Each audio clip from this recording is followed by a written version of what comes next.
Compartir.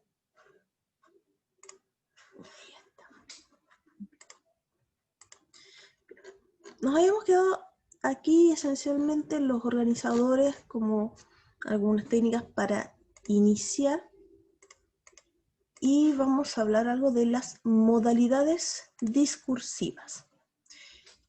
¿Qué saben de ello? ¿Qué saben de modalidades discursivas, chicos? Por nombre nada. Por nombre nada, ¿ya? Y tipos textuales, por ejemplo, ¿qué tipos de escritos conocen? ¿Qué tipos de textos conocen?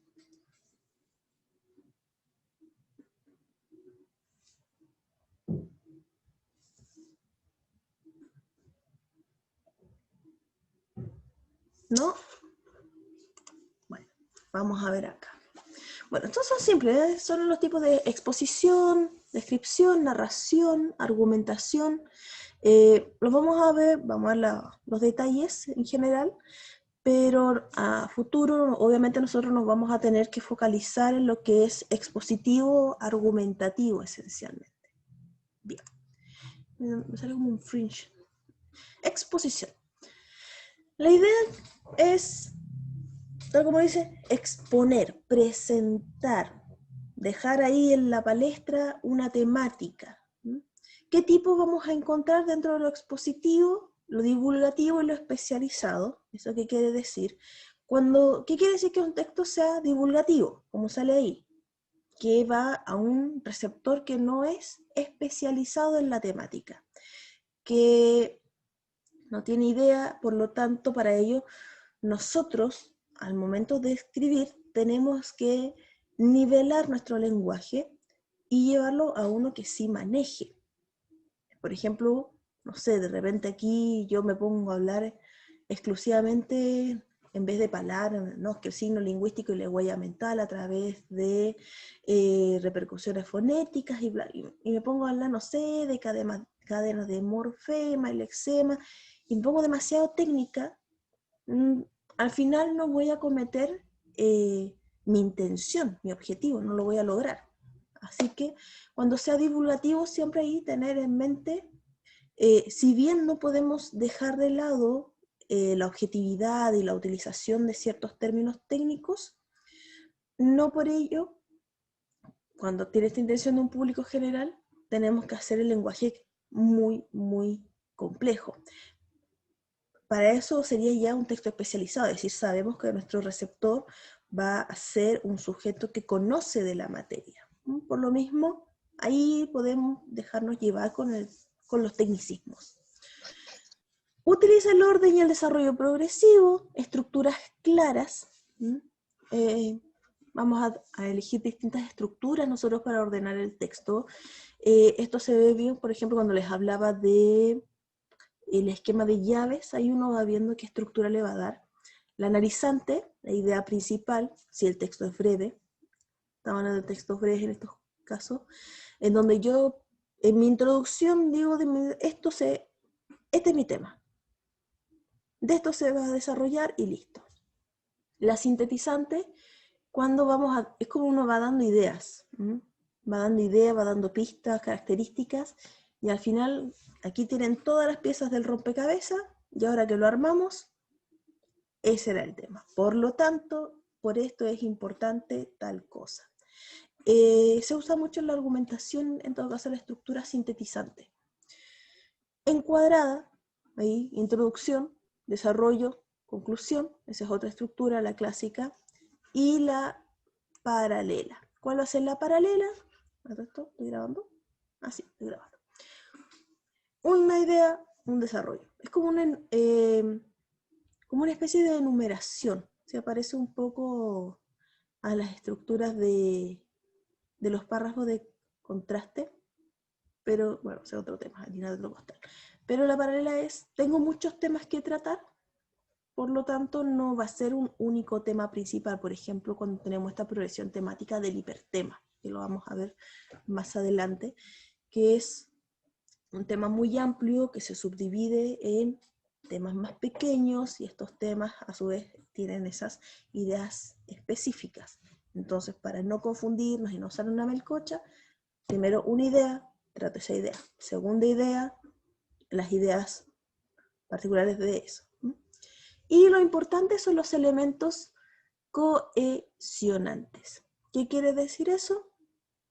Elementos que me van a ayudar a que la idea esté clara, que no sea repetitiva, que se entienda bien a qué otros elementos yo estoy haciendo referencia dentro de mi propio texto, lo que hablamos de anáfora y catáfora, o los mecanismos de cohesión, son partículas.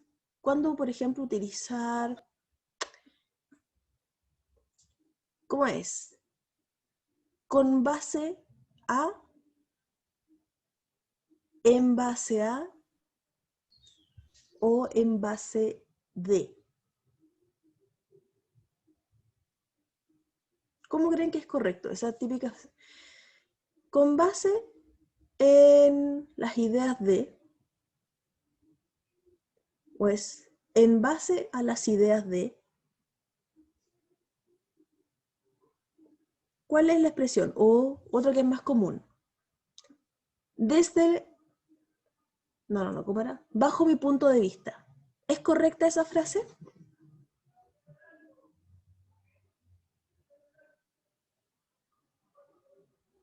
Bajo mi punto de vista.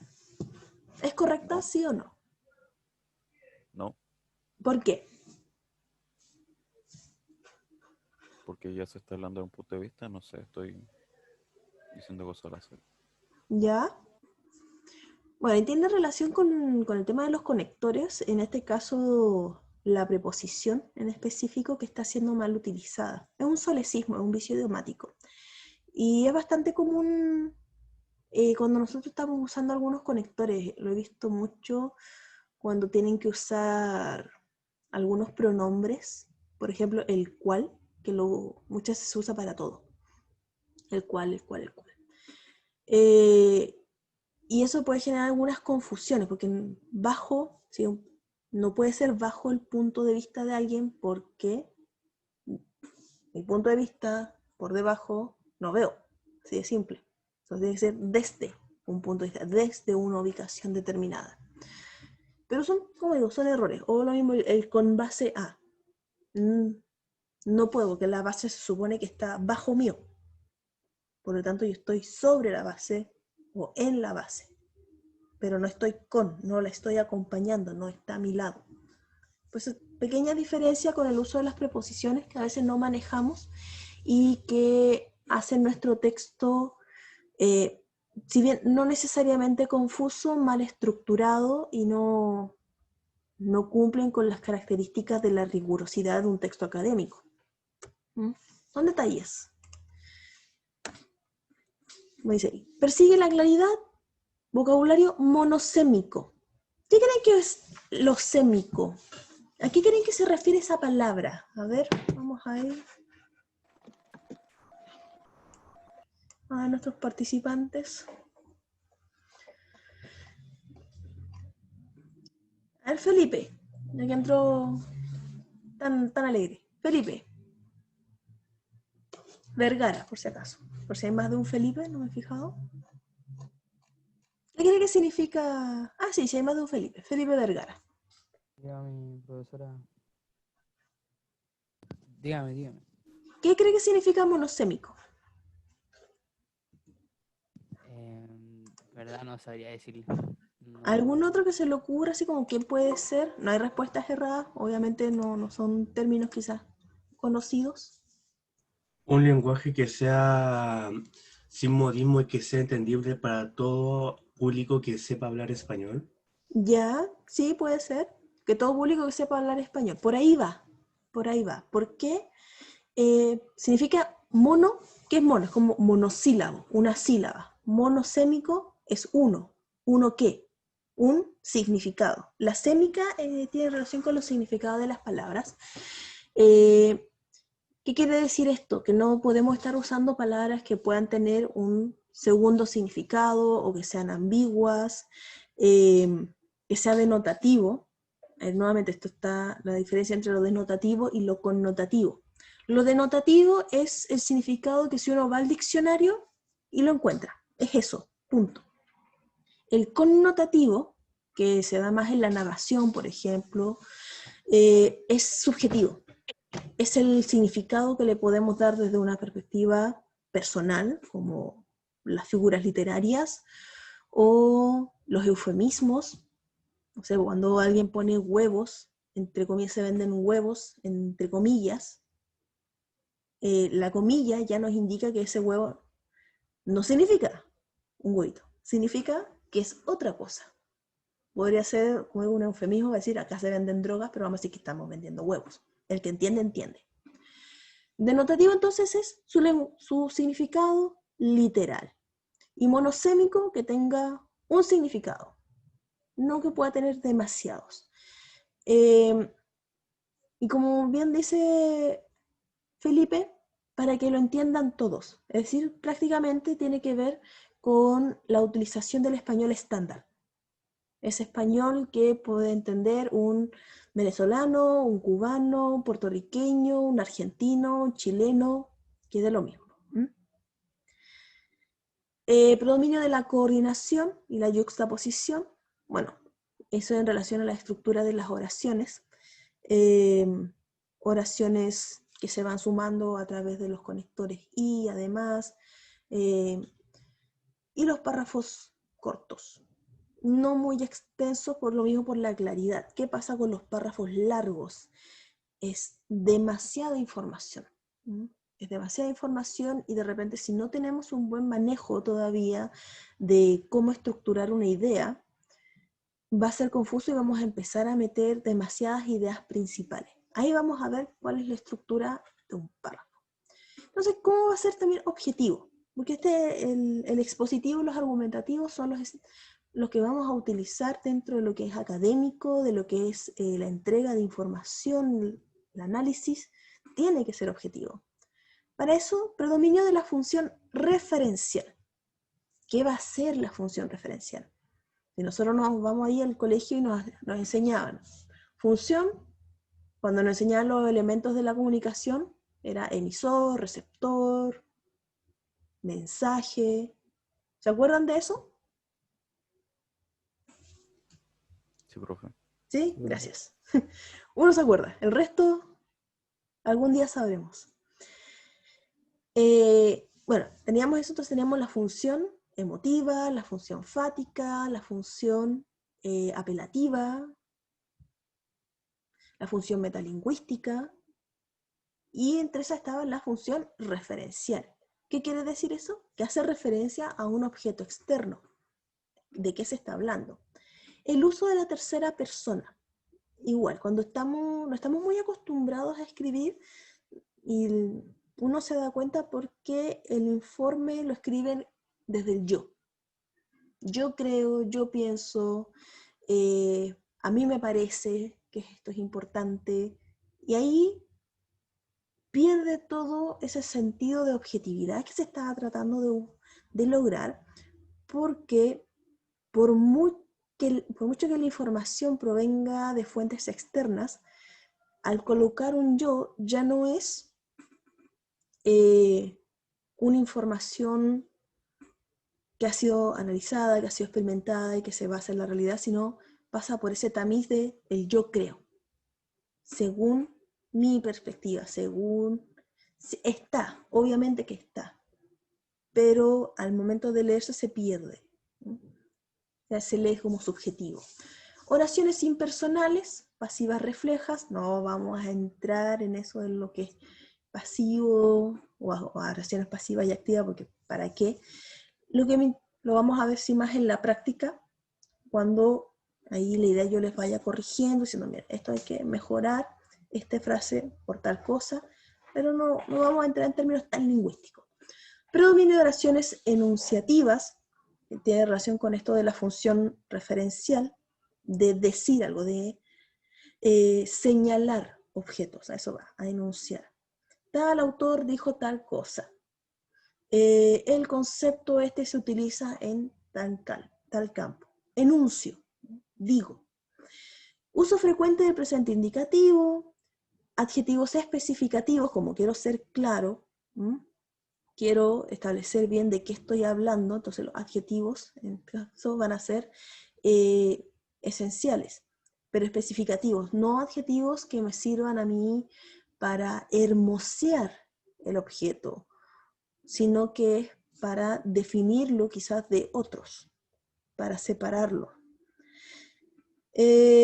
Aún así subordinados del relativo, no vamos a entrar allí. Más que nada, la subordinación verbal. Léxico especializado, los tecnicismos y temas adecuados al receptor. A mí, al menos, lo que me interesa esencialmente del texto expositivo es esta función referencial, es que sea impersonal, que no aparezcan estos yo aquí por allá, que los términos sean específicos, que la lectura sea clara, es decir, que en lo posible cualquier lector pueda entenderlos, al menos en esta etapa en la que nos encontramos nosotros. Ya más adelante, obviamente, sus trabajos van a ir exigiendo cada vez un nivel de mayor especificidad y de mayor complejidad. Pero por esto, la idea es que seamos un texto expositivo divulgativo. Y obviamente que dentro, a pesar de que sea divulgativo, ustedes manejen conceptos propios a la temática que se haya seleccionado o a su área. Luego tenemos el otro discurso que es el argumentativo, la argumentación, que es prácticamente, como dice ahí, dar mis razones. Vamos a tener aquí también algunas estructuras que se basan en la tesis. Diferencia entre el expositivo plantea el tema. El tema es, voy a hablar de esto. Toma, aquí tienes una vela y te voy a decir qué es una vela. Punto.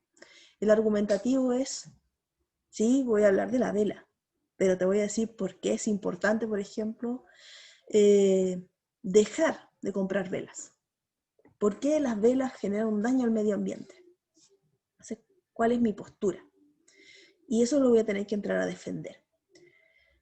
Ahí es más subjetivo, porque obviamente va a plantear una postura que parte de lo personal, ya no es solamente dar a conocer la realidad, lo que se rodea, sino de motivaciones que pueden ser muy personales. Aquí sí podemos entrar en esta utilización de la primera persona.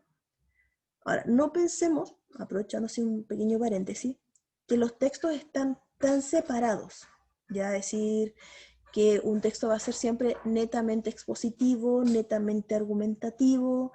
Estos pueden irse mezclando, insisto, la tesis. Si ustedes tienen tesis al final de su carrera, la tesis es una mezcla, porque por un lado tienen que dar un marco teórico en donde es netamente expositivo, de conceptos, de teorías. Luego viene la metodología, que es descriptivo, es un texto descriptivo. Luego viene lo que es la discusión, bueno, el análisis de los resultados, nuevamente igual más descripción. La discusión, que ahí ustedes empiezan a contrastar lo que son los resultados en contra del marco teórico, y ahí hay que argumentar, y todo esto a mí me sirve para plantear una tesis, que es lo que yo creo. Entonces, mis resultados son el argumento, que me dice sí, mi tesis se confirma o mi tesis se rechaza. Entonces, ahí tenemos una mezcla.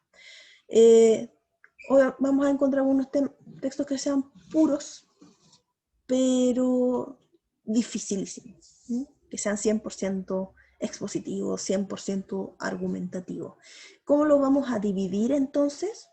¿O cómo los vamos a reconocer por la función predominante o el tipo discursivo predominante? ¿Sí? ¿Cuáles son los objetivos del autor? Por eso es importante también tener bien claro los objetivos de sus trabajos en un inicio. Se busca analizar, exponer, desarrollar, comparar, contrastar, etc. La subcomercial. Entonces, en este argumentativo, ahí se puede encontrar esta subjetividad que en el texto expositivo no es permitida. No es tan permitida. Igual en un texto, insisto, en un texto académico, en artículo, si bien tiene argumentación, que es todo este proceso de de análisis, de experimentación, se debe mantener la objetividad, un análisis distante de estos mismos resultados. En un ensayo, que es un texto argumentativo o un discurso también, ahí sí podemos caer en esta subjetividad. Verbos de pensamiento: pienso, creo, opino, discrepo, planteo. Los campos semánticos: aquí ya jugamos no solamente con lo denotativo, es decir, con el significado literal, sino que también con significados subjetivos. Lo podemos ver mucho en discursos políticos. A ver si después podemos, la próxima clase, podríamos empezar a analizar algunos discursos, si bien de tipo oral, pero para ver cómo diferenciamos o en dónde podemos encontrar tipos de argumentación y de exposición, cómo se van mezclando. Adjetivos con significado valorativo, es decir, ya no es la intención del adjetivo diferenciar un elemento de otro, es decir, esta es la característica principal, sino esto es importante. Esto es importante, pero es el valor que le doy yo.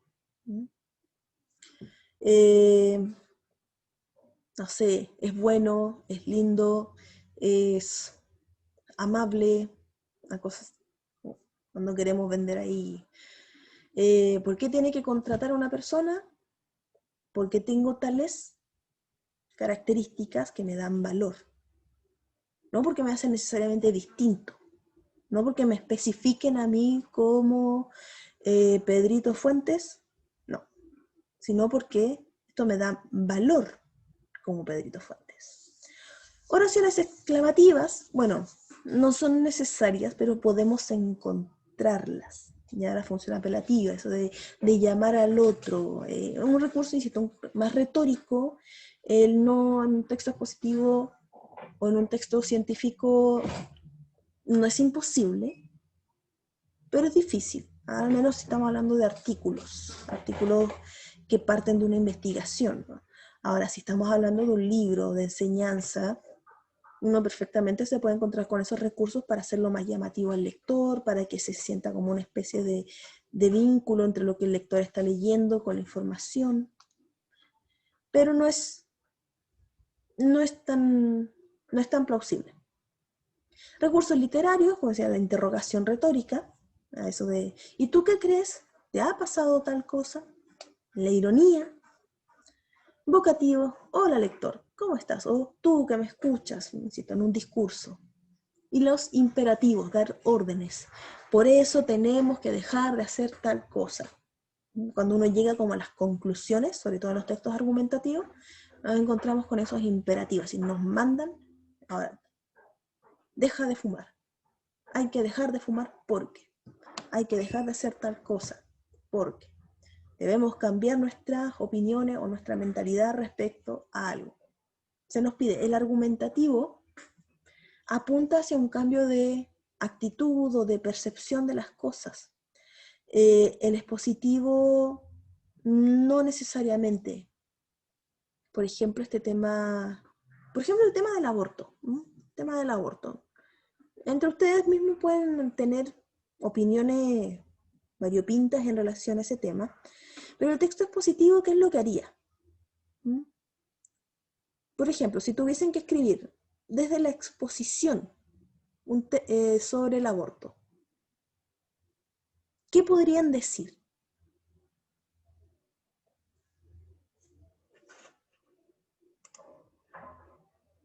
¿O no dicen nada? ¿No tienen...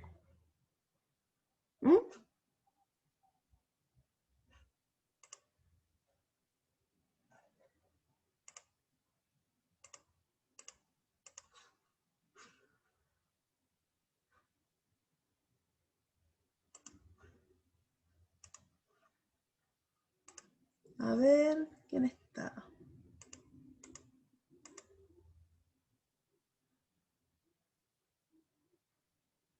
Mayerly Ramírez. ¿Está? Dígame. Sí. Dígame. ¿Qué escribiría usted si le diga Ok, hágame un texto expositivo sobre el aborto. ¿Qué pondría? ¿Qué cree que es lo más importante?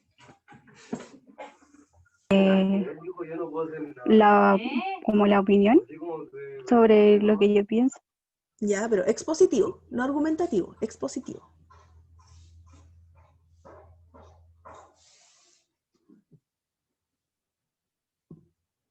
¿Que no tiene internet en su casa? No lo sé. No sé qué Ya. podría ser. Ya, Profe, diga. podría ser la información, ya que es positivo, o sea, mostrar, a ver cómo, ya toda la información sobre el tema del aborto. Exacto, por ejemplo, a ver, eh, las leyes referentes al aborto, cuál es el proceso, cuáles son las consecuencias biológicas. Es decir, solamente la idea sería como describir, definir, explicar consecuencias, causas, pero en ningún momento expresar si estoy a favor o no. La idea es que el escritor en ese caso no diga o de, digo, esto es bueno, esto es malo, esto le va a hacer daño a la madre. Por ejemplo, si existen consecuencias psicológicas, decir, existe la posibilidad de que una mujer, luego de realizarse un aborto, necesite algún tipo de terapia, mientras que para otro sujeto esto no es necesario, es como súper neutro. Me acordé de Futurama, su neutralidad, una cosa así. No tengo opinión ni a favor ni en contra, solo Para no eso. intervenir. Ujú. En cambio, la argumentación, tengo que decir, mi parecer es que estoy en contra, o mi parecer es que estoy a favor. Y por esto, por esto y por esto. Y por eso es que yo creo que, en la parte imperativa, el gobierno tiene que generar leyes que hagan tal cosa. Estoy pidiendo ahí que se tome una acción. Estoy motivando a mi lector a que haga algo. En el expositivo solamente estoy motivándolo. Tú aprender más. Aprende esta cosa. Ahí está. Léela. Infórmate. No te estoy diciendo qué opinión debes tener al respecto. Pero si vas a tener una opinión, que sea, te estoy dando fundamentos para que te formes una opinión. La argumentación es tratar de imponer o de convencer, de persuadir a otro con mis creencias personales. O sea, hay cambio. También va a buscar la claridad, obviamente, si yo quiero vender algo, porque el merchandising, todo lo que es económico, por ejemplo, también es un texto argumentativo. Si yo quiero vender una idea, convencer, persuadir, etc., tiene que ser claro, si no, ¿para qué? No voy a convencer a nadie si es que lo que estoy diciendo, no sé, pura cosa loca, un enredo. Y por eso va a mantener siempre la idea de estructuras fijas, como dice. La tesis, que es plantear, esta es mi postura, también puede ser inicial al final, pero tiene que estar. En algún momento el lector tiene que encontrar eso de, bueno, ¿y al final qué?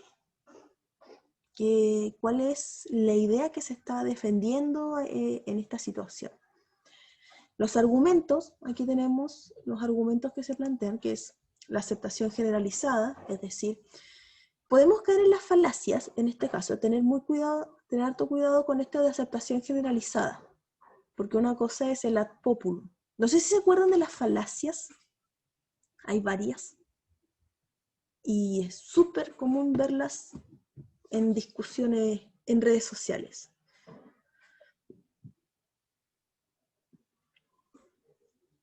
Por ejemplo, el ad populum, teníamos el ad verecundiam, el hombre de paja, ¿cuál más?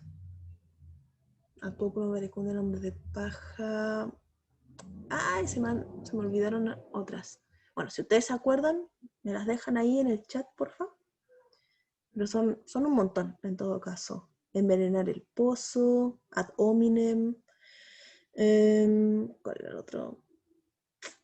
La falacia circular, falacia por ignorancia, hay hartas.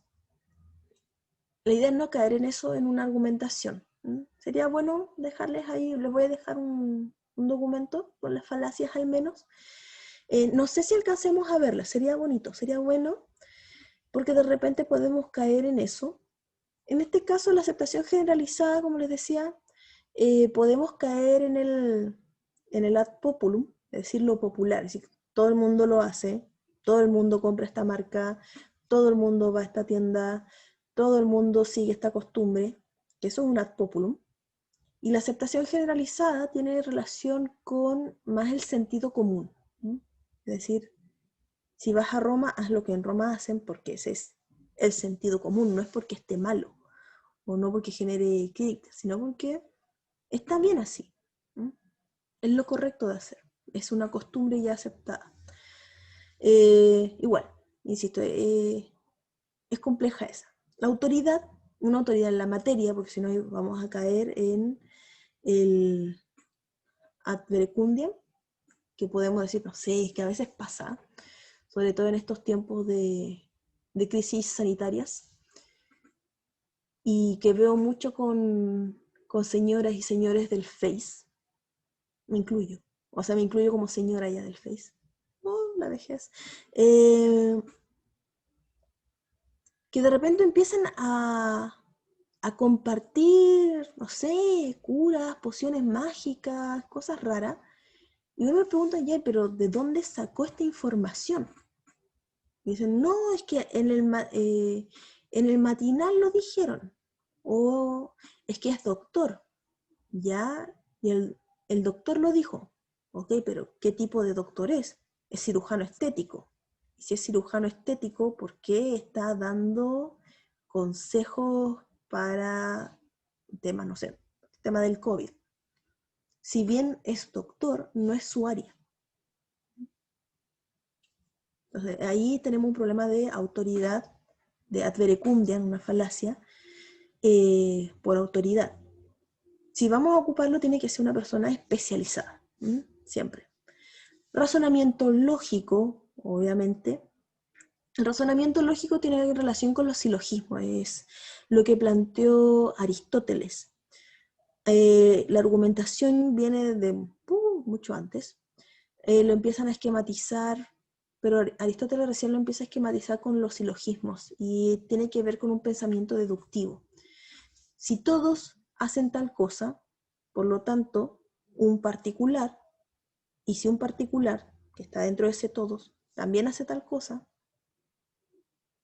por lo tanto, es como A es B, B es C, por lo tanto A es C. Bueno, esto es una mala aplicación del silogismo, pero a ver cómo puede ser. Todas las aves vuelan. Los pingüinos son aves. Por lo tanto, las aves o los pingüinos vuelan. Es una mala aplicación, en todo caso, porque está haciendo una generalización en un caso en que no hay. Pero al menos sigue o intenta seguir un razonamiento lógico.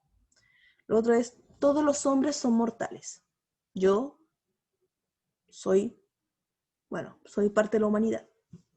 Por lo tanto, yo soy mortal. Ahí ya tenemos un razonamiento lógico que sí funciona, que se puede dar a todo. La ejemplificación también es un argumento cuando queremos convencer mira, por ejemplo, si hacemos tal cosa. Y eso es bastante común. Y se da también en este tema de la exposición, cuando nosotros queremos convencer a nuestro lector de que la información que le estamos dando es plausible o que sí se da en la realidad, vamos y planteamos su buen ejemplo. La analogía es una comparación extensa, también nos puede servir.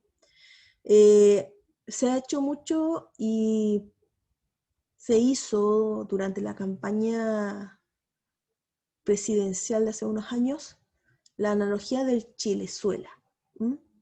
Y esa fue una especie de argumento, esa analogía. ¿Por qué? Porque empezaron a tomarse puntos similares de Chile con otros puntos de lo que está sucediendo en Venezuela, como, miren, si Chile hace esto y esto y esto, vamos a terminar siendo iguales. Al final vino un virus y nos dejó a todos parejitos. Oposición, otro con ideas contrarias, que es el contraargumento. por si acaso. También es bueno contraargumentar. Eso quiere decir que nosotros nos podemos adelantar a nuestro lector, es decir, no sé por qué me he acordado de Menos Simpson. ¿Por qué se murió si era tan bueno? Una cosa así. El lector puede decir, ya, pero ¿qué pasa? Pues nos pone en duda. Porque no necesariamente porque nosotros estemos dando argumentos significa que va a cambiar inmediatamente su pensamiento o que no vaya a presentar sus propias dudas, sus propias inquietudes y críticas. Entonces, antes de que nos hagan esa crítica o para tener como ya preparada una respuesta, nosotros lanzamos un contraargumento. Tomamos críticas previas, porque no son cosas nuevas. Experiencias personales. Igual la experiencia personal, tener cuidado con eso. He visto igual mucho argumento que es como, yo no entiendo de qué se quejan si yo tuve el tema de los golpes, por ejemplo, con el crecimiento. ¿Ah? No sé por qué se quejan o ahora les duele tanto que les peguen a los niños. Si yo crecí y a mí no me hizo nada. ¿Mm? Es una experiencia personal. Pero ¿cuál es el problema de la experiencia personal? Que no conforma una regla. ¿Mm? No es una norma. Es muy subjetiva. ¿Se puede utilizar como un argumento? Sí. Pero con cuidado, como digo, con cuidado en situaciones en donde sabemos que no todas las personas van a reaccionar de la misma manera. Quizás como en la aplicación de algo, no sé, la utilización de algún tipo de producto, quizás hay, por ejemplo, los típicos testimonios que cuando nos quieren vender esto en las mañanas. Yo creo que todos hemos visto esos infomerciales, que yo necesitaba arreglar mi cocina y sale alguien así como tratando de sacar un plato o echándose leche con cereal y lo destruyen absolutamente todo, prácticamente queman la casa intentando hacerse un plato con cereal en esos infomerciales. Y al rato dices, ya no tendrás este problema. Y le siguen unos testimonios con unas señoras que están muy mal dobladas, o caballeros igual, con un muy mal doblaje al español. Oh sí, ahora he probado tal cosa y mi vida ha mejorado. Ya no soy calvo, no sé. Era de otra cosa, pero el producto le sirvió para todo. Esas son experiencias personales y tratan de usarlas como un argumento para que se compre el producto. ¡Uy! Se me escaparon dos. Proverbios y refranes también pueden servir como, insisto, como sentido común, cuando son proverbios de sentido común. Luego tenemos la conclusión, donde tenemos que hacer una síntesis, pues, o sea, unen los argumentos, una síntesis, y qué es lo que hay que hacer. Ahí es donde entramos en esa parte del imperativo. Por todo lo expuesto, tenemos que hacer tal cosa. La exposición también usa como un recurso argumentativo, es decir, dar un concepto, alguna teoría, algo que nos sustente nuestra postura. Me acordé de los terraplanistas. No creo que ninguno de ustedes, bueno, sí, creo que ninguno de ustedes es terraplanista, están estudiando algo científico. Sería un poco como ir en contra de su propia esencia. Claro, algunos tratan de usar exposición desde la perspectiva de la experimentación o de la observación, como si nosotros nos ponemos a observar la Tierra desde esta perspectiva, nosotros nos damos cuenta que no hay curvatura. Y eso es exposición, porque solamente estoy cumpliendo una función referencial. ¿Profe? Dígame. Pero uno puede, ¿cómo es la palabra? No sé, exponer o dar a defender. Independiente que yo crea, que yo diga ya la Tierra es redonda, pero no, yo quiero defender un argumento que diga, no, la Tierra es plana. Pero ¿Ya? puedo tener todo el argumento, voy a investigar y todo, y aún así puedo defender algo que quizás puede que no sea real. Claro. Dando buena. Si tiene los argumentos y si tiene la fuente, Se puede. claro, se puede. Obviamente igual ahí uno entra a ver qué tan buenas son esas fuentes. Pero, Claro, obvio. como le digo, la capacidad humana da para mucho. Hay gente que defiende que todos nuestros líderes son reptiles, así que de que se puede, se puede. Que los crean, ese es otro tema. Porque al menos el argumento va a eso, va no tanto si tenemos la posibilidad o no, sino de si tenemos la capacidad para convencer a otros. Si al final el peso del argumento va a ser suficiente. Y bueno, es frecuente que pueda tener introducción o que se altere la estructura anterior, bueno, que la introducción esté la tesis o que en la conclusión esté la tesis. Los párrafos pueden ser más extensos que en la exposición porque voy a incluir mucho más, sumar argumentos, voy sumando razones a un punto, ideas complejas. Matizar era, no marizar. Periodos oracionales largos, en lo que predomina la subordinación. Oraciones extensas, ahí encontramos frases que pueden ser de 2 o 3 líneas. Y algunos recursos. Insisto, estos temas ya de tan puntuales que tienen que ver más con la lingüística, con la sintaxis, no nos vamos a entrar. Nos vamos a ir dando cuenta en el mismo proceso cuando ustedes vayan armando sus ideas.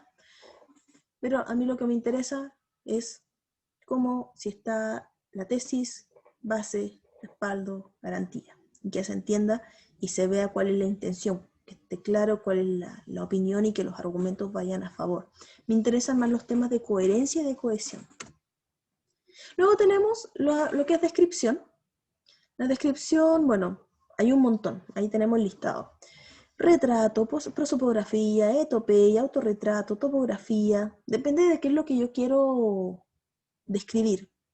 Quiero describir a una persona de manera física, quiero describir un lugar, quiero describir sus características psicológicas o una descripción emocional. Si hago la descripción va a ser a favor, en contra, porque puede ser elogiándola, puede ser una caricatura, puede ser una burla, que no es lo mismo. Luego tenemos la técnica, que puede ser objetiva, es decir, la descripción donde yo voy, no sé, una descripción técnica, cuando ustedes van a comprar un computador. No le dicen, no, es que este computador les va a llenar ese vacío existencial que están cargando por años. Va a ser su mejor amigo y confidente. No, hablar de la memoria, del disco duro, del procesador, de qué sé yo, del tamaño de la pantalla, el tipo de sistema operativo. Eso le van a decir. Eso es técnico. Y punto objetivo y preciso. Una descripción técnica, por ejemplo, cuando ustedes hacen también laboratorios, tienen que ser muy técnicos. Está esto. ¿Cuáles son los materiales que se ocupan? ¿Cuál fue el procedimiento? Listo. La literaria. Ahí, no sé, cuando uno está enamorado y empieza a describir a la persona que le gusta y le pone color y le escribe una oda a la persona. No, que es tan lindo como que sí. Soy mala con eso, lo siento. No tengo corazón. Objetiva, la función referencial, una descripción que solamente se va a dedicar a describir mi entorno, para cómo moviéndome. Y la subjetiva, nuevamente que tiene más relación con esta, la literaria, por ejemplo. Detallada, con mucha información, que puede ser hasta agotadora. Eso me recuerda un poco no sé si alguien habrá tenido el gusto de leer a Víctor Hugo, la novela de Nuestra Señora de París, mal llamada El Jorobado de Notre Dame.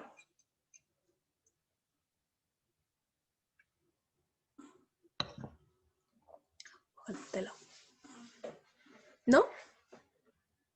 No, profe. ¿Nunca? ¿Y los demás? No, profe. Ya, Alexander. Bien, escuché otras voces. Me agrada. Bueno, si ese libro comienza con una descripción de Notre Dame, la que se quemó, y es agotadora porque da demasiado detalle. De hecho, ese libro se escribió con la única razón de describir la belleza de esa catedral. Nada más. Ese fue su motivo principal. Pero bueno, interesante. Igual es agotadora la primera parte porque empieza a hablar sobre las cúpulas y el detalle gótico y las ojivas y no sé qué más. Un montón. A mí me gustan los libros que dan detalles. ¿Sí le gustan? A mí Sí, depende. porque me hace imaginarme exactamente el lugar y puedo entrar fácilmente con la imaginación. ¿Mm? A mí depende. Si le gustan, al menos la literatura con detalles, tiene que buscar literatura de tipo realista y la naturalista. Son muy detallistas. Y los naturalistas, bueno, son un poquito más groseros, entre comillas, porque analizaban no tanto desde la costumbre, sino que se enfocaban en situaciones, por ejemplo, la prostitución, los criminales, etc. Entonces trataban de hacer una relación entre biológica. Como los góticos. Los góticos. Sí, los medievales igual a veces se cargan un poco a la descripción. Pero, si quieres, así como bien clarito, los naturalistas y los realistas tratan de mostrar bien cómo son los sujetos. Bien. Precisión. Sustantivos por montones, que es los objetos, obviamente, que se están nombrando, las características de estos objetos, las características. Como son las descripciones, por lo general son estáticas. Hay descripciones de movimiento, sí, pero aún así no es la intención describir, no sé, cómo corre una persona. Igual va a dar adjetivo de cómo corre, no sé, abre las piernas o arrastra los pies, o no sé, como las patitas para afuera. No sé. Es como cuando una profe decía, por ejemplo, en vez de decir la mesa, las llaves están sobre la mesa, decir las llaves están en la mesa. Porque había uno que estaba, o el caballo salta la valla, o el caballo saltó la valla. ¿Ya? Exacto. Cambia. La acción inacabada. Saltaba. Estatismo de acción, como dice, por eso pasa también el verbo al segundo plano, que no nos hacemos referencia a lo que está pasando, sino a lo que hay. Y coordinación, yuxtaposición, oraciones simples, prácticamente. Como mucho punto seguido, mucho y esto otro, como la enumeración. La narración, bueno, no vamos a entrar en teoría literaria porque no nos concierne, como dice aquí. Solamente decir que, si bien dentro de la narración muchas veces lo relacionamos más a lo que es literatura, también vamos a encontrar narración en lo que son los textos periodísticos, por ejemplo. Porque al fin y al cabo lo que se centra la noticia es en acciones. Por un lado nos presenta una realidad, pero no nos empiezan a decir el concepto de qué es un criminal, cuál es un perfil psicológico, qué significa ser un parricida o qué significa ser, no sé, xenófobo. No entra en eso, se asume que la población ya tiene esos conceptos integrados dentro de su campo cognitivo. Así que, ¿qué es lo que hace? Nos dice qué pasó. Asesinaron a tal persona, o se hizo una donación a tal cosa, perro saltó 3 metros, dentro de esas noticias que a nadie le importan, pero ahí están. Y claro, a nosotros lo que nos interesa saber es qué pasó. Así que el foco aquí sí va a estar en la acción. Exposición, entonces, el foco va a estar en el concepto, en el objeto, la argumentación en convencer a otro en una postura determinada frente a tal tema, o X tema, perdón. La descripción se centra netamente en dar características de objetos, de lugares, de personas, y la narración en las acciones. ¿Qué es lo que pasa?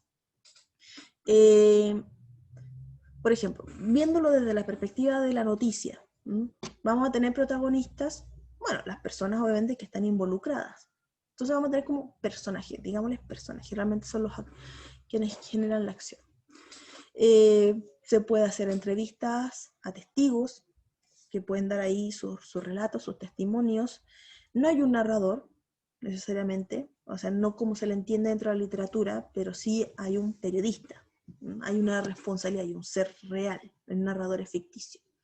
pero hay un ser real que se hace cargo de la información que está transmitiendo, y si no hay un nombre, hay un editorial, hay un periódico. Esa es la diferencia. Pero sí, hay alguien que está narrando los hechos, el periodista. No vamos a encontrar personajes, como digo, son sujetos, son individuos que participan dentro de la acción, lo que es la noticia. Podemos encontrar diálogos, sí, hay citas. A veces, por ejemplo, una entrevista puede presentar un diálogo, monólogos igual. Y la acción, bueno, en noticia, obviamente realista, puede ser dinámica. Y en el caso, bueno, final abierto cuando dicen noticia en proceso, noticia en desarrollo. Pero la podemos encontrar en otros textos. Aquí está más enfocado en lo que es literatura, insisto. Literatura, si mal no recordamos, yo creo que ustedes estuvieron varios años ahí con sus profes de lenguaje hinchando con estos temas. ¿Qué tipo de personaje es? ¿Cuál es la acción? ¿Qué tipo de narrador tenemos? Testigo, omnisciente, intradiegético, extradiegético. Uy, no puse narrador y se me fue. Secundario, primario, protagonista, antagonista.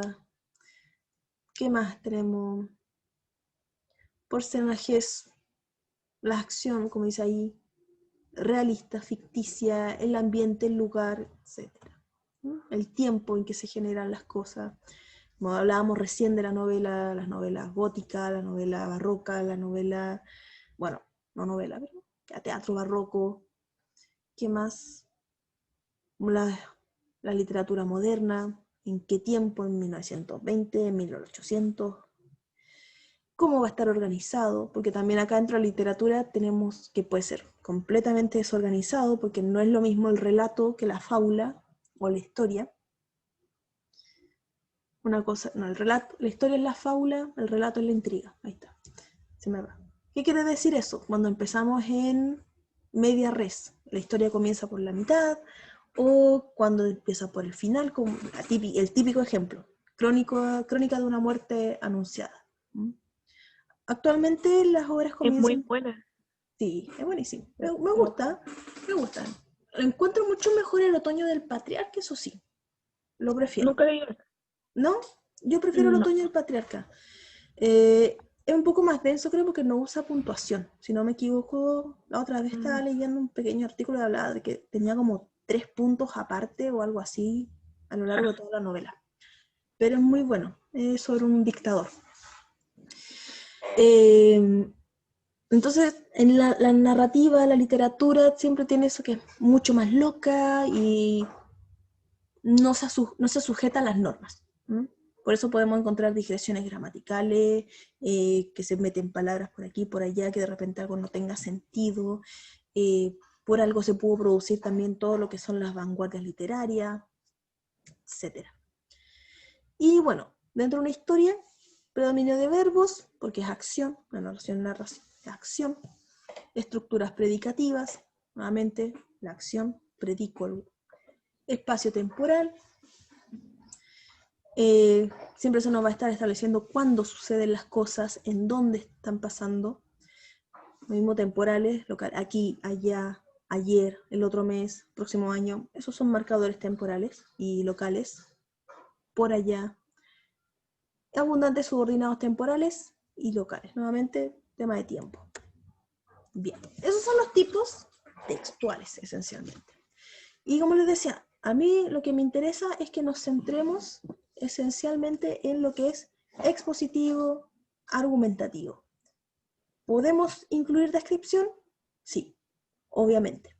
Pero cuando no predominan esto, la modalidad plena o el tipo discursivo, por lo general se le va a ver como un párrafo. Párrafo de tipo descriptivo. Párrafo de tipo expositivo. Está como ahí metido. Hola, me aparezco. Bien. Ahora, visto ya esto, me interesa el tema de coherencia. Si vamos muy rápido me dicen, chicos, ya, por favor. Bueno, por ahora son solamente algunas temáticas, pero en la práctica, cuando ya nos toque escribir, Espera un cachito, quiero ver algo que quiero revisar acá. Acá. Estrategias. Ya, sí.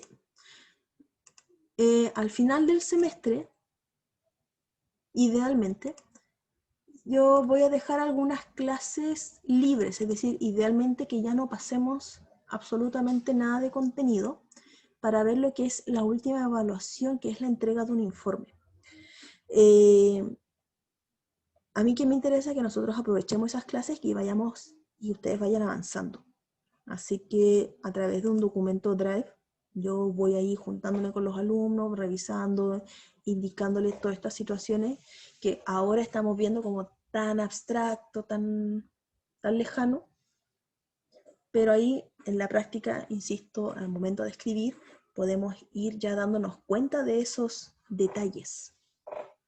Ahora sí. Vuelvo. Ahí sí. Pucha, se me escapó, están cayendo como moscas, qué triste. Entonces, aprovechando acuérdense que te voy a ir pasando asistencia. En el caso que ustedes se tengan que retirar, chicos, porque estoy viendo igual que hay un par debe estar muy fome la clase, y los entiendo, pero no importa.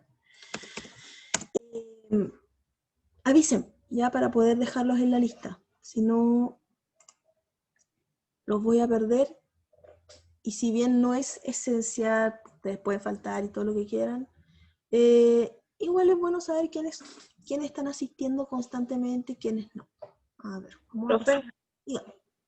a mí por si acaso me podría anotar para la otra semana.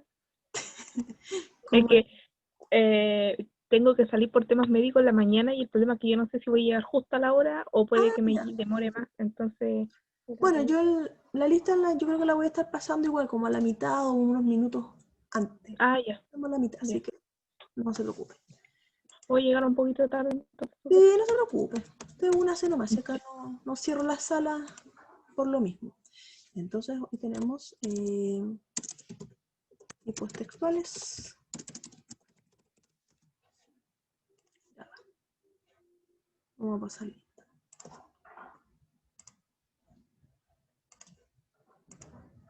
Bien. Guaman Acosta. Sí, profe. Hola. Así aprovecho de escuchar sus voces. Krishna. Ahumada. Creo que la vi. ¿Está Krishna?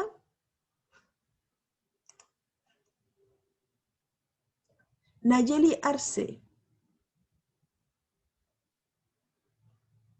Sofía Badani. ¿Está Sofía?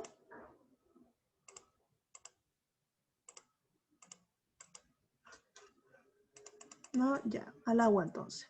Valentina Bravo. Geraldine Campillay. Nicole Castillo.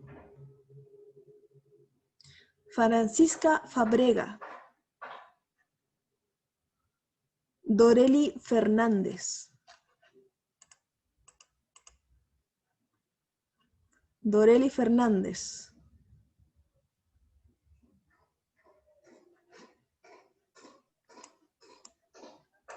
Hay algunos que estoy viendo que existen, pero no me responden. Andrés Flores. Dígame, profesora. Ya. Daniela García. Acá, profe. Gracias. Rivaldo González. Aquí, profe. Okay. Daniel Gutiérrez. Aquí, profe. Guillermo Enríquez. Natalia León. Michelle Loaiza. Yanaina Lutino. Clarence Madariaga. Nicolás Martínez. Juliana Mejías. Juliana Mejías. Darlin Mendoza. Guillermo Miranda. Aquí, profesora. Aquí. Alexander Oblitas. Recién participó. Aquí, profe. Ok. Profe, no se me escuchó, ¿no? ¿Ah? ¿Se me escuchó? A mí era Guillermo Miranda. Ah, ya, no se le escuchó. Sí, estaba con el celular, estaba muy bajo. Ya. Ok. Guillermo Miranda. No, ahí sí, lo puse presente. Estaba presente. Doreli. Apareció Doreli. Ya. Presente. Ya. Alexandra Olave. Presente. Ya. Gustavo Ortiz. Camilo Parra. Presente. Parra, ok. Alanis Poblete. Natanael. Mayerly, ¿cómo se pronuncia? No lo sé si es Majerly. Presente. Mayerly. Mayerly. Ya, gracias. Mayerly. Geraldine Riobo. Aquí, profe. Aquí. Maximiliano Rodríguez. Presente, profe. Darlene Sánchez. Presente. Diego Soto. Sebastián Tarque. Viviana, que estaba participando. Presente, profe. John Tito. Jonathan Top. Aquí, algo. ¿Ya? ¿Viste? No sé si... Sí, se le escuché de Darlene. Está presente. Ya, Top está. Felipe Trivino. Presente y es Triviño. Ya. Acá me aparece con N. Parece que lo ingresaron mal. Ya, Triviño. Justo le iba a preguntar igual. Michelle Ulloa. Presente. Marcelo Valladares. Presente, profesora. Sergio Varas. Ailín Vargas. Roberto Vélez. Presente, profesor. Felipe Profe, Vergara. disculpe que le interrumpa, pero a Chris Naumada se le cayó el internet. Ya. Ahí la pongo entonces. Aquí estamos, profe. Ya, Felipe está, Vergara. Correcto. Y Anaís Zenobio. ¿Profe me escuchó? Aquí, profe, presente. ¿A quién? Roberto Vélez. Roberto Vélez, sí, está presente. Ya. Ya, a ver acá. Arce, que me puso acá en el chat. Y Ahumada, que se cayó. Me quedarían, a ver. ¿Profe me anotó? ¿A quién? ¿Anaís Zenobio? Anaís Zenobio. Sí. Ya, gracias. Ahí por ahí anda alguna que quedó volando, no sé quién será. Sofía Badani, Valentina Bravo, Geraldine Campillay, Nicole Castillo, son las que me faltan, por si acaso. Francisca Fabrega, Guillermo Enríquez, Natalia León, Michelle Loaiza, Janaina Lutino, Clarence Madariaga, Nicolás Martínez, Juliana Mejías, Darlene Mendoza, Guillermo Miranda, Alexander Oblitas, Alexandra Olave, Gustavo Ortiz, Camilo Parra, no, así está. Olave también, Alexander me inspiré mucho, hasta Mendoza no va. De ahí, Ortiz, Poblete, Natanael, Diego Soto, Tarque, Oye, Sergio. sí estoy. Tarque, ya, entonces no usted era el que me falta. Entonces. Ahí sí. Guarda. Ahora sí, somos 26, conmigo 27. Bueno, creo que igual está alguien volando por ahí porque tenía agregado Ahumada. Pero bueno. Sigamos.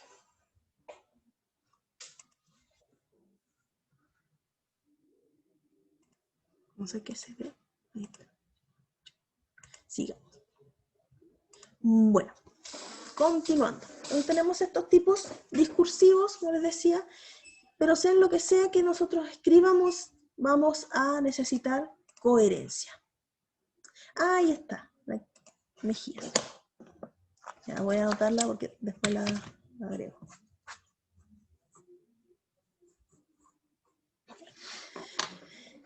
Como decía, me dio vuelta todo. Ahí sí. No sé si se ve grande, o sea, la diapo en toda la pantalla, o se ve la visualización. Toda la presentación. Ok, gracias. Porque no sé por qué hoy día anda media rara esta cosa. Coherencia. Coherencia, ahí tenemos la definición que nos da María Eugenia Conte, una lingüista, que dice que tiene dos acepciones, es decir, dos significados. Una que es la no contrariedad, es decir, que no empiece, por ejemplo, en una argumentación. Empiezo apoyando la eutanasia para terminar diciendo que no debería permitirse. Nos estamos contradiciendo en ese caso. Entonces, ser coherente es, si apoyo una idea inicial o si hago una afirmación, esa afirmación la tengo que mantener hasta el final. Como dice ahí, un texto sin contradicciones, o si doy una definición de un concepto, después no entregar un concepto, una definición que contradiga lo primero que he establecido. Y luego está la segunda, que dice la conexión de las partes de un todo. Y ese es otro elemento, es decir, la primera propiedad, la no contradictoriedad, voy a marcar aquí el punto láser. La no contrariedad no sería una propiedad necesaria de los textos, sino una cualidad contingente, es decir, del momento. Así, según María Eugenia Conte, habría textos que contienen contradicciones entre sus enunciados, e incluso habría textos formados por un único enunciado contradictorio. Por ejemplo, no sé si ustedes ubican estas figuras literarias de la antítesis, en donde, os digo, el fuego frío. Es una contradicción, una frase contradictoria. O que todo el texto se construye en parte en este choque de elementos, un asunto estilístico. O cuando estamos dando un contraargumento, porque en ese caso igual estamos ahí generando, al menos por cierto tiempo, una idea contraria a lo que estamos exponiendo. Por eso esa primera es contingente, es decir, acorde a las necesidades del texto. La segunda, la conexión entre las partes, dice, correspondería a la quiditas del mismo texto, es decir, a la esencia.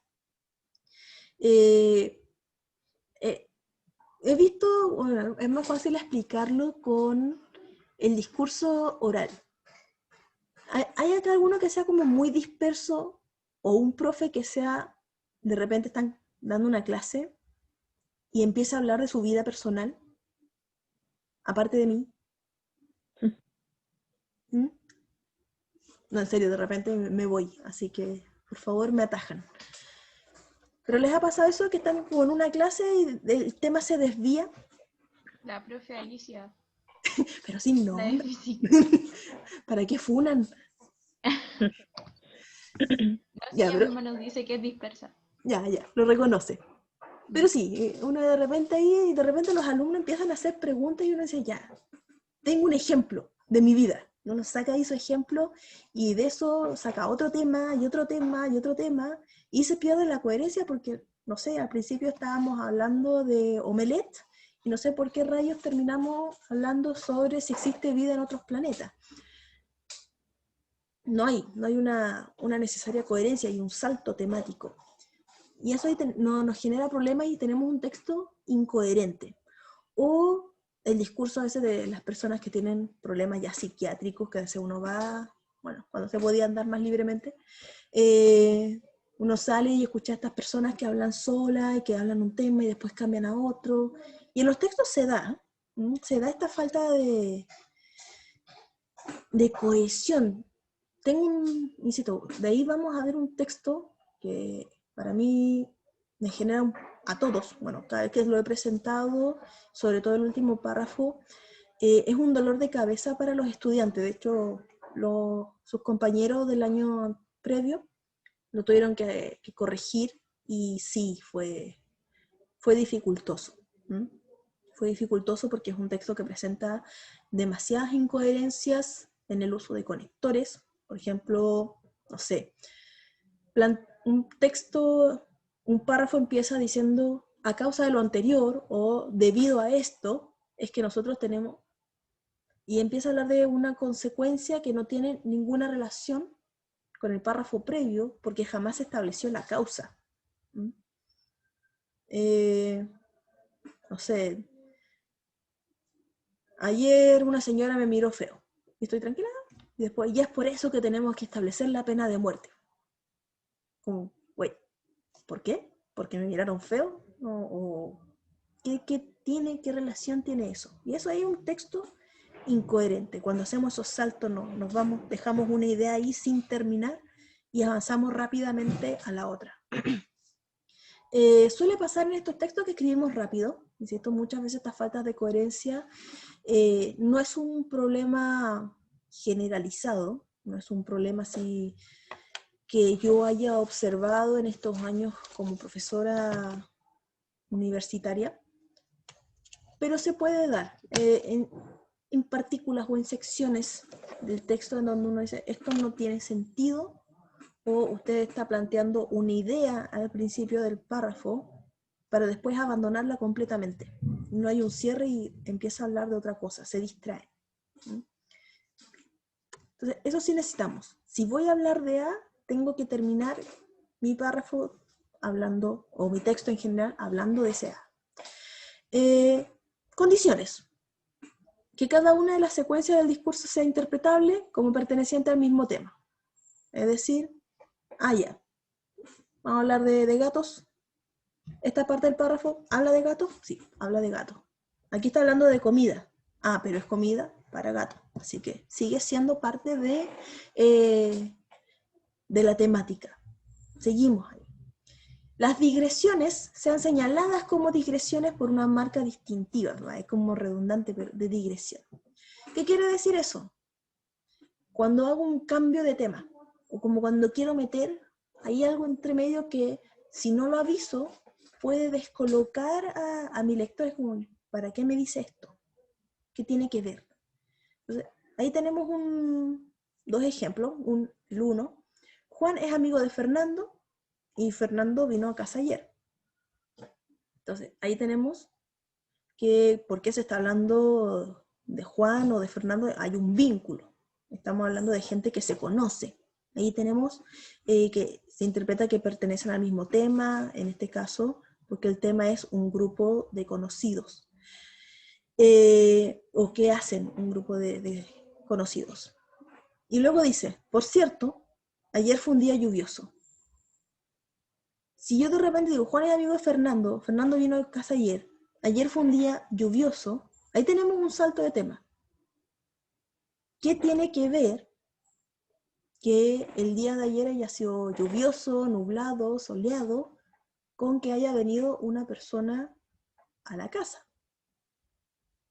Es decir, no hay una relación directa entre causa-consecuencia, de problema-solución, no es una información fundamental para entender la acción del sujeto, porque no dice, Fernando vino a casa ayer porque estaba lloviendo, entonces quería resguardarse. No, perfectamente puede tener su paraguas y listo. Entonces, ¿cómo nosotros agregamos esta digresión? Como digo, esta digresión es como cuando se raya un poco el disco, me voy para otro lado, permiso, hago un desvío, es una digresión. Lo aviso. Por cierto, por otro lado, paréntesis. No tiene que ver con el tema, pero quiero decir tal cosa. Es decir, tengo que avisarle a mi lector que estoy incluyendo una información que si bien no está directamente relacionada, tiene un vínculo ligero. En este caso el vínculo ligero está un poco más, es el tiempo, pero no está directamente relacionado con el tema principal, que en este caso es Fernando.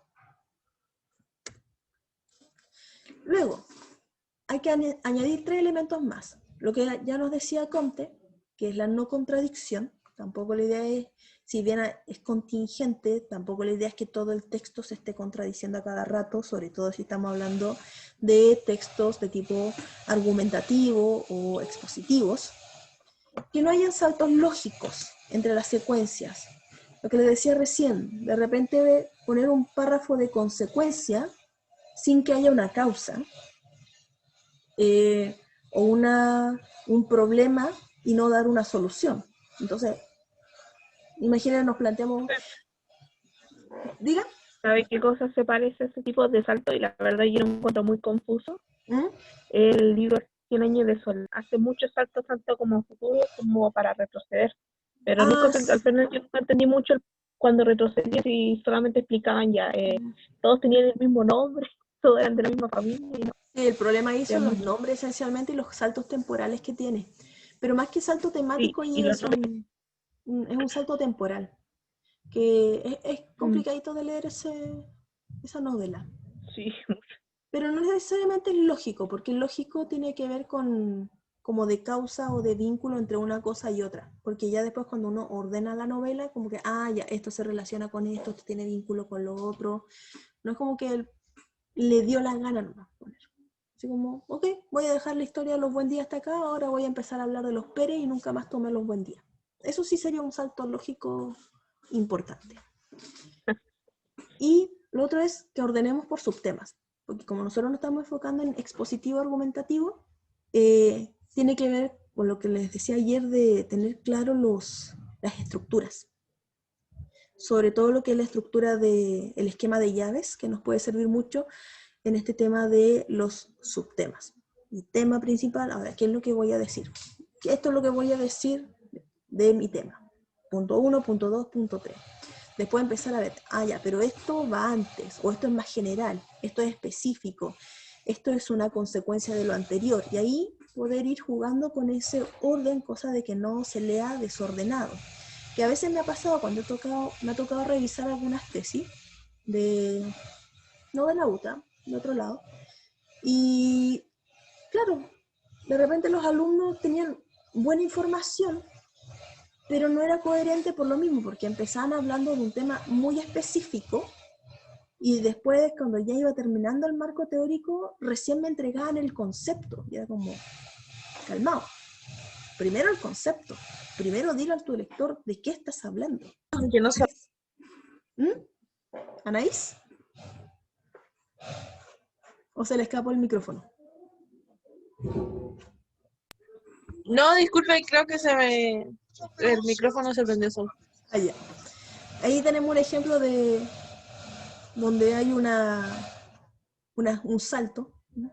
Compro y una contradicción. Compré un helado de 3 sabores, chocolate y frutilla. Me falta uno, entonces me estoy contradiciendo. Primero dije que eran de 3 y luego solamente número 2. El otro elemento importante, no sé qué hora es, estamos bien. El otro elemento importante va a ser la adecuación. Adecuarnos, lo que hablábamos recién de el texto expositivo, que puede ser divulgativo, que puede ser especializado, tiene relación con esto. Cómo yo adecuo mi mensaje, considerando en una parte al receptor y considerando también al tipo de texto que voy a escribir. No un texto educativo o que tiene una intención pedagógica, no lo voy a escribir de la misma manera que un texto de tipo de corte científico. Si bien ambos pueden tratar la misma temática, pero sé que mis lectores también van a tener distintos conocimientos previos en relación a lo que estoy hablando, lo que estoy exponiendo. Así que, la adecuación textual es la capacidad que tiene cualquier tipo de textos para pertenecer a una categoría, lo cual es el resultado de sus características y el respeto de ciertas reglas, normas y principios que se relacionan con el autor, el tema y el público al que va dirigido el texto. Por ejemplo, me acuerdo de esta historia para niños que salió de Nicolás tiene 2 papás, si no me equivoco. Y que, claro, siempre en estos temas que son más, que van en contra de lo normado, entra en juego este tema de la adecuación, es decir, y decían, los niños no están listos para saber de este tema, son muy chiquitos. Algunos entraron en el tema de la indoctrinación. Entonces, antes de leerlo siquiera. Entonces, ahí teníamos que haber visto, ¿es adecuada la temática? Yo digo que sí. Ahora, ¿cómo trata la temática? ¿Qué es lo que dice en relación a las relaciones o las familias homoparentales? ¿Cómo las plantea? ¿Con qué lenguaje? ¿Qué información va a darnos para ese grupo etario? Entonces, esa adecuación es lo que importa también. No podemos llegar y crucificar algo sin saber el contexto ni la intención. ¿A quién estaban también crucificando la otra vez? Creo que al MB lo estaban crucificando desde el Instituto Nacional, si mal no recuerdo, Pedro Lemebel, que no querían leer las obras porque tenían temáticas homosexuales. Creo que sí. Si alguien se acuerda bien de esa disyuntiva, de esa problemática que hubo, me dice. Entonces, nuevamente, se supone que son, a esa edad, si bien todavía no son adultos, ya tenemos nuestra capacidad de abstracción desarrollada, y la temática en sí no es la cuestionable, sino que tenemos que ver siempre cómo se trata la temática. Todo se puede conversar, todo se puede exponer. El problema es el cómo yo digo las cosas. Es como las críticas. Una cosa es, no sé si alguno de ustedes después se irá a dedicar a la pedagogía o tiene interés en trabajar igual así como en el ámbito universitario. No es lo mismo, incluso como profesores de colegio, no es lo mismo decirle a un alumno, oye, tu trabajo apesta, a decirle, mira, tu trabajo tiene fallas y hay que mejorarlas. Es distinto. Acuérdense, el lenguaje crea realidades. Uy. Esto lo repetí. Se repitió, no me había fijado en eso. Ya. Esa era la adecuación. Volvemos a la coherencia, aunque parece que se me desorganizaron ahí el PPT y no me había dado cuenta, pero bueno. Vamos a tener distintos niveles de coherencia local, global, pragmática. Local, entre líneas, tiene relación con la microestructura y esencialmente con lo que es la cohesión.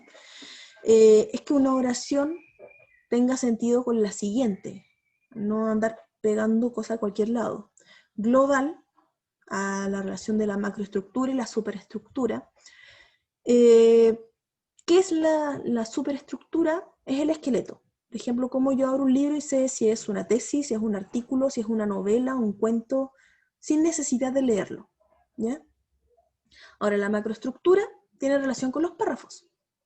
¿Qué es lo que me dice cada párrafo? Si este párrafo, lo que decía recién, si este párrafo me está planteando un problema, dentro de los párrafos siguientes debería estar la solución. Y ahí es coherente, pero si no aparece nunca, se pierde. O si me dan la solución a algo que nunca me plantearon que era un problema. Y luego la coherencia pragmática. ¿Qué es lo pragmático? Lo útil, el para qué. ¿Para qué rayo estoy escribiendo este texto? Mis objetivos. En esa relación tiene que ver, si yo planteo un objetivo al inicio de mi texto, recordemos, analizar, comparar, describir, relacionar, ejemplificar, lo que sea. Ese objetivo inicial se tiene que ver reflejado en mis conclusiones. ¿Se logró o no se logró el objetivo? Y eso va con la coherencia pragmática. ¿La función de mi texto fue efectivamente explicar algo o analizarlo, convencer, plantear. ¿Se logró o no? O me fui por otro camino y en vez de explicar bien la situación, terminé tratando de convencer a alguien de una postura. Bien. Entonces, voy a ver la hora porque de repente me pasó. Ya. Entonces, nos vamos a quedar, porque ya estamos cerca de la hora, nos vamos a quedar hasta aquí, con niveles de coherencia, y la próxima semana vamos a estar viendo párrafos y vamos a analizar un texto, bueno, varios, que tienen problema de término de coherencia y de cohesión. Los de cohesión son más breves.